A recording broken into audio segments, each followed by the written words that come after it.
Buenas tardes, maestra. Nosotros somos el equipo número 3. Ahorita le vamos a presentar sobre los diferentes temas sobre diseño sísmico. Como principal tema también es de los criterios de estructuración de edificios.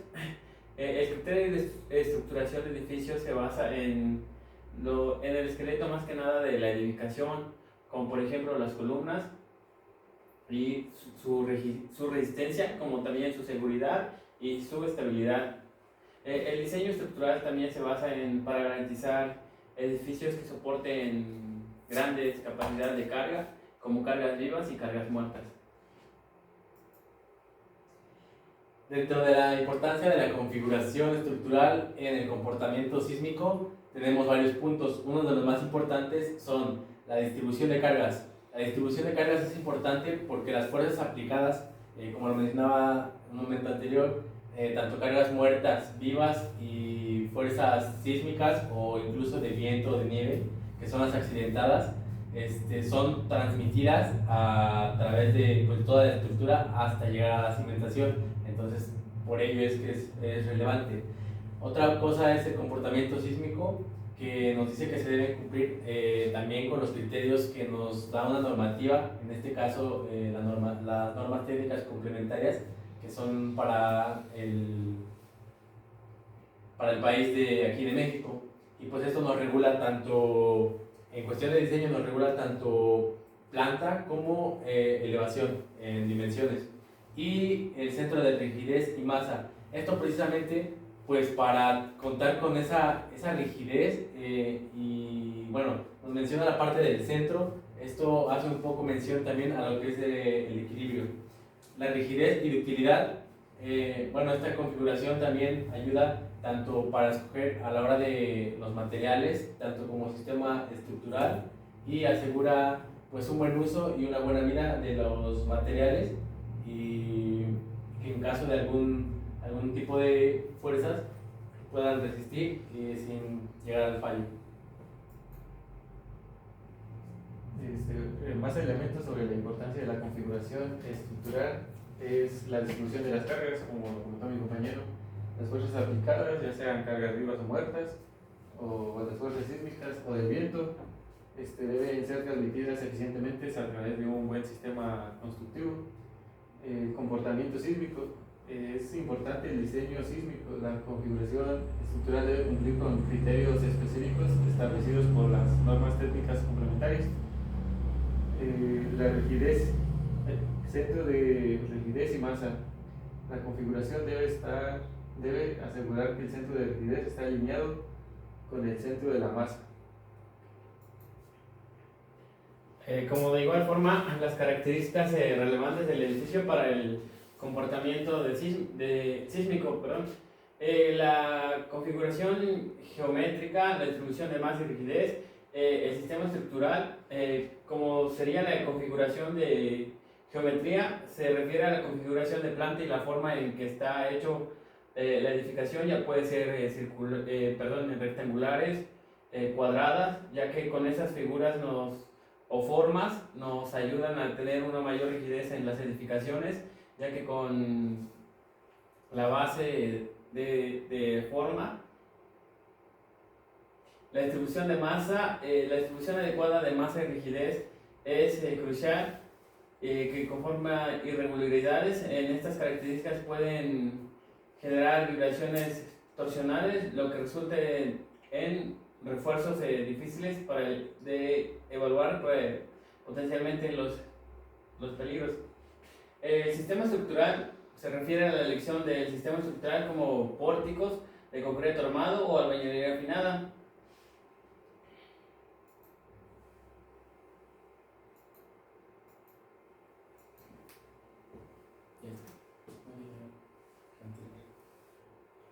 Dentro de las características también que tenemos para el comportamiento sísmico, nos menciona la ductilidad, que precisamente es la capacidad de una estructura o de un elemento para deformarse sin llegar a romperse o sin llegar al fallo.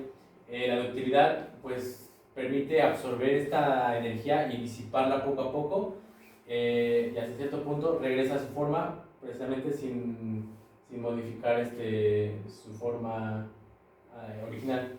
En las conexiones y uniones también es importante tener en cuenta porque, por ejemplo, depende el sistema de tipo constructivo, son las conexiones que deben de tener y estas deben además estar normadas y ser las adecuadas según sea su cálculo y según sea el sistema constructivo. Y las normativas y códigos de construcción, dentro de todo proyecto se debe llevar a cabo, pues, más bien estar bajo ciertas normas, en el caso, por ejemplo, de las normas técnicas complementarias, tanto para diseño, para estructura y para instalaciones también. La flexibilidad estructural es otro punto también importante, ya que la flexibilidad es un equilibrio entre rigidez y flexibilidad, es decir, que permite al elemento, a la estructura, deformarse un poco, pero sin llegar a romperse. Y bueno, esta parte que es la parte libre que tiene, es la que deja o permite absorber las energías o fuerzas diversas. Y los elementos no estructurales también es muy importante tomarlos en cuenta. Elementos no estructurales como por ejemplo pudieran ser acabados, elementos arquitectónicos, incluso mobiliario. Es importante tenerlos en cuenta a la hora de hacer un cálculo, como a la hora también del diseño. ¿Por qué? Porque en caso de que ocurra alguna fuerza sísmica, pues esos también van a afectar a la estructura por el mismo peso y por el mismo movimiento. Otras características relevantes es la configuración geométrica. La forma y su disposición es de suma importancia, ya que dependiendo de la forma que tenga, es como puede que durante un sismo pueda ocasionar problemas en la edificación. La distribución de las masas, como lo dijimos, igual es de suma importancia, porque si distribuimos un peso excesivo a un lado, podemos ocasionar daños. Y como ya lo hemos comentado, el sistema estructural, debemos de elegir un buen sistema para que no tenga afectaciones en nuestra estructura. También sería como la geometría, la materialidad y los sistemas estructurales.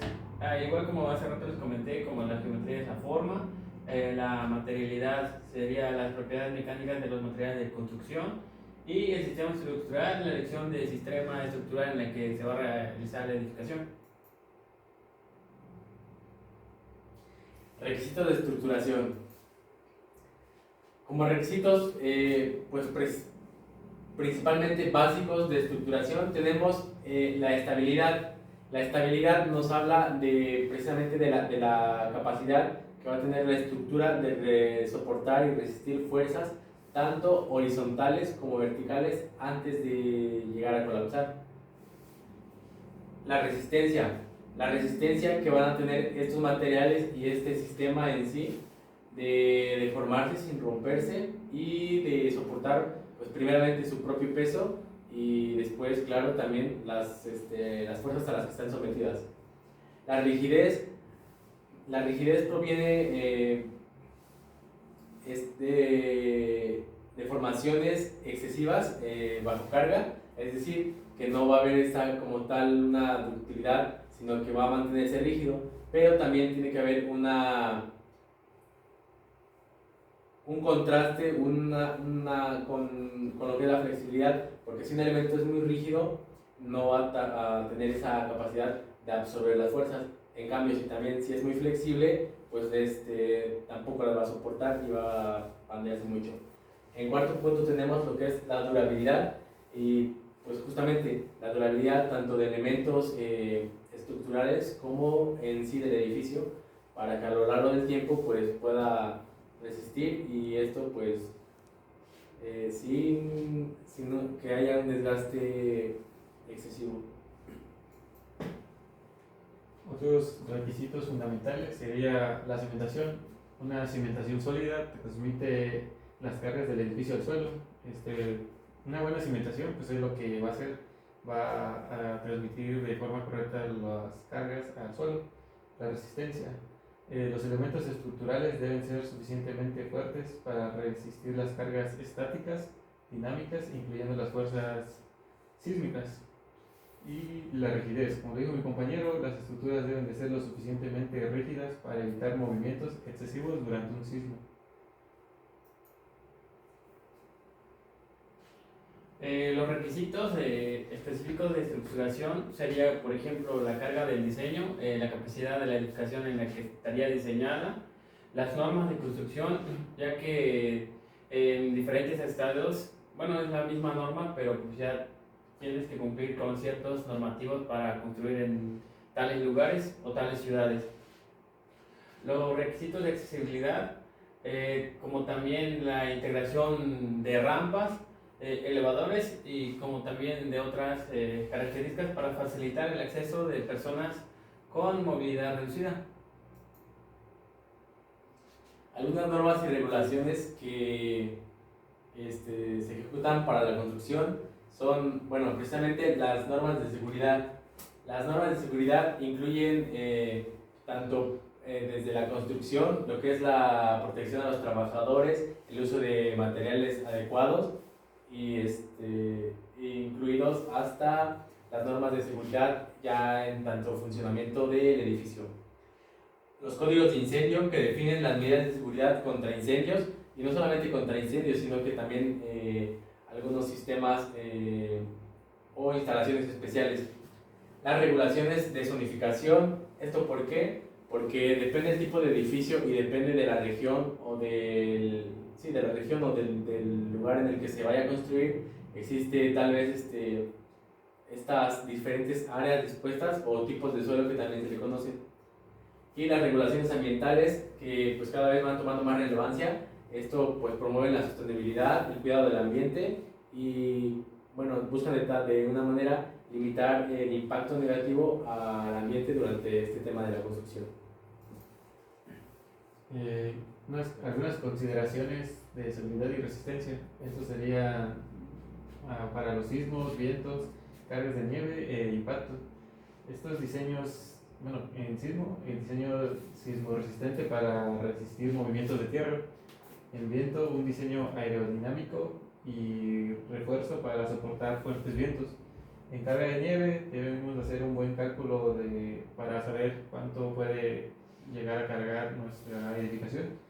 Y en el impacto, pues considerar las consideraciones de posibles impactos como colisiones de vehículos para garantizar la resistencia.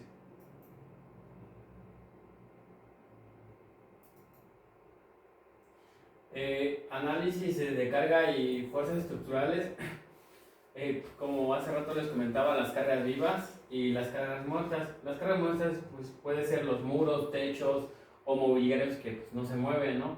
Pero las cargas vivas ya son las personas que ocupan la edificación o sería los muebles o tipo de estructuración.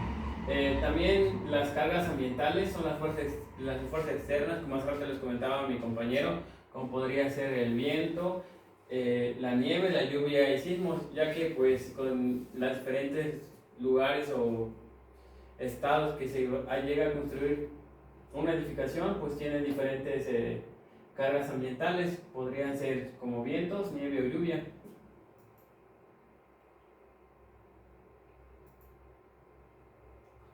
La selección de materiales y sistemas constructivos también es importante. Esto depende en qué. Esto depende a la zona en la que se vaya a construir, depende al tipo de suelo también. Y bueno, en la zona intervienen varios factores.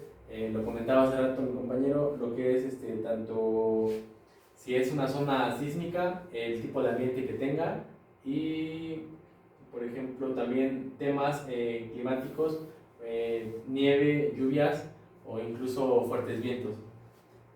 Bueno, en la selección de materiales tenemos lo que es el concreto, que es pues, resistente, duradero, pero alguna ventaja que tendría es lo pesado y lo susceptible que es a la corrosión de lo que es el concreto armado.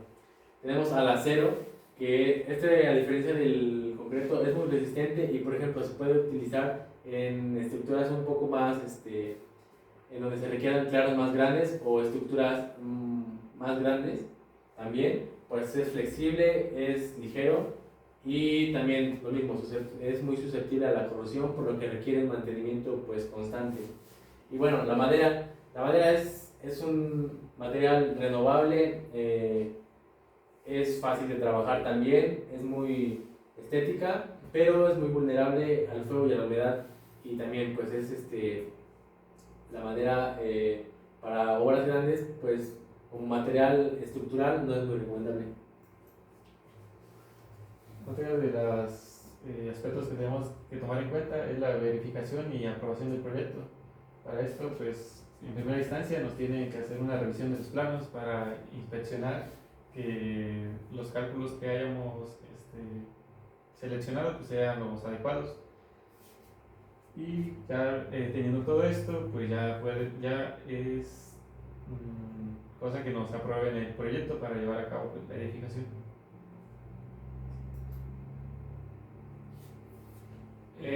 Los requisitos específicos de la estructuración, la resistencia al corte, la capacidad de resistir las fuerzas horizontales que generalmente duran un sismo, la ductibilidad, pues es la capacidad para deformarse sin romperse o absorber la energía del sismo, la rigidez lateral es la resistencia de deformación lateral, evitando que el edificio se incline o se mueve durante el sismo.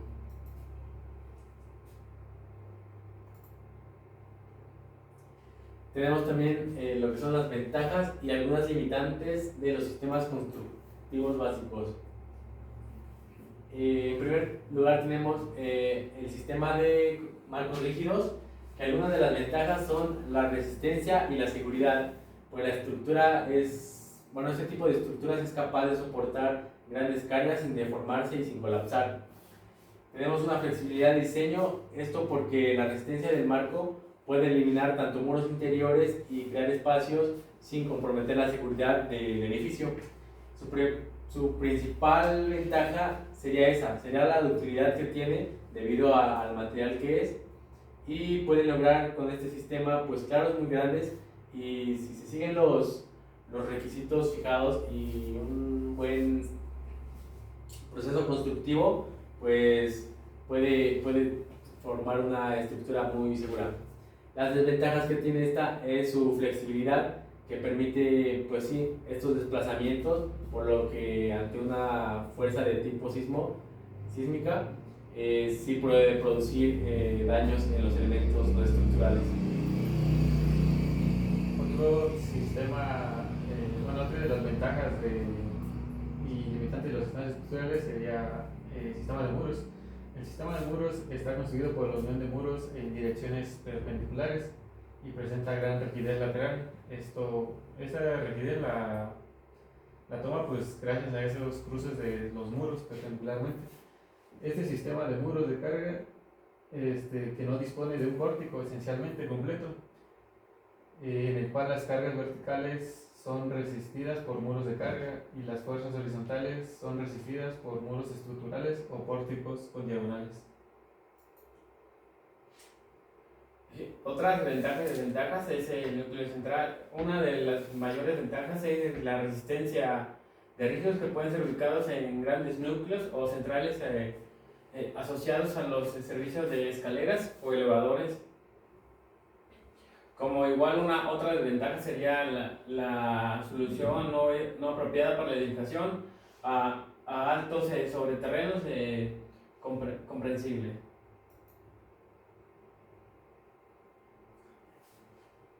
Como otro tenemos lo que son las ventajas y limitantes de sistemas estructurales. Tenemos lo que son los marcos de acero, que pues son de alta resistencia, son flexibles y adaptables a diferentes tipos de diseño. Los marcos de concreto, que funcionan prácticamente igual, pero a diferencia pues son de concreto armado. Estos son resistentes a la compresión, son económicos a diferencia de los marcos de acero y son muy durables, ofrecen una mayor rigidez que el acero.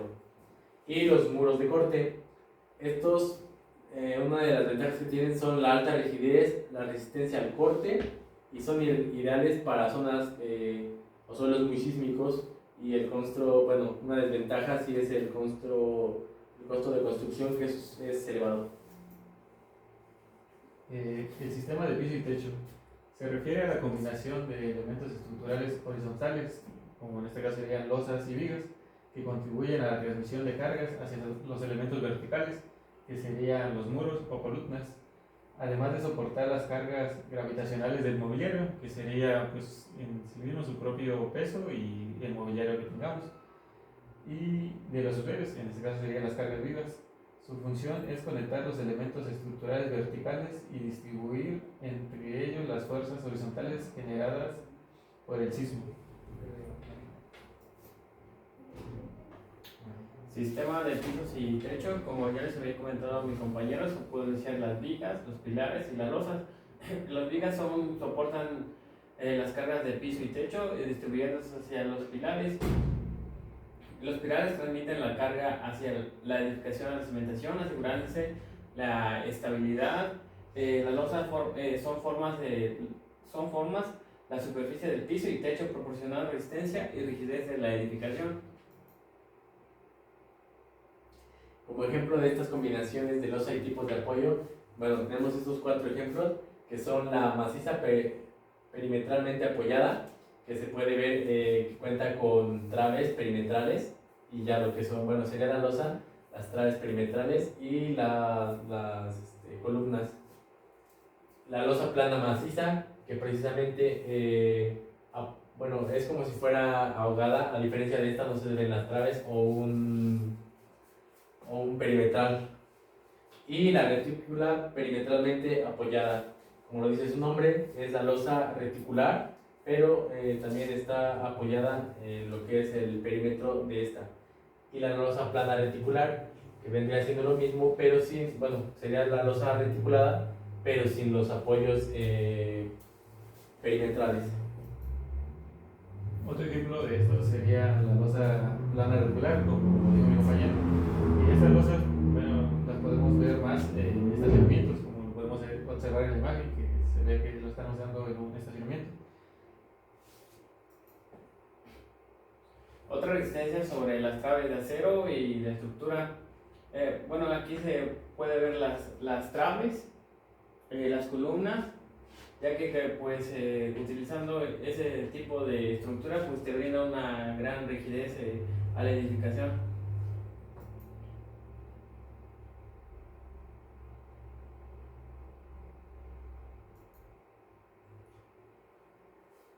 En otro ejemplo de este tipo de piso-techo, tenemos lo que es la vigueta y bovedilla. Bueno, este es un tipo de losa ligera y pues precisamente está constituido por lo que es la vigueta pretensada y la bovedilla.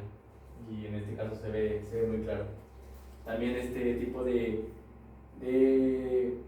losa pues, nos permite claros más, o luces más amplios que nos permitiría una losa de concreto maciza.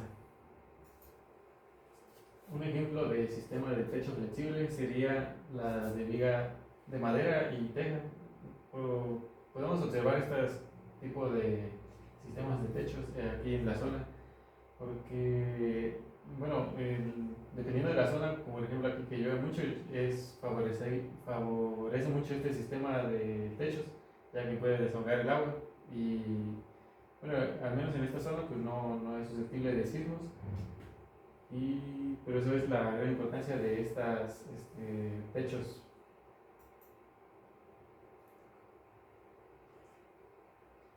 Bueno, esa será la presentación de estos diferentes conceptos de investigación en cuanto a la materia de De configuración y diseño sísmico. Gracias. Gracias.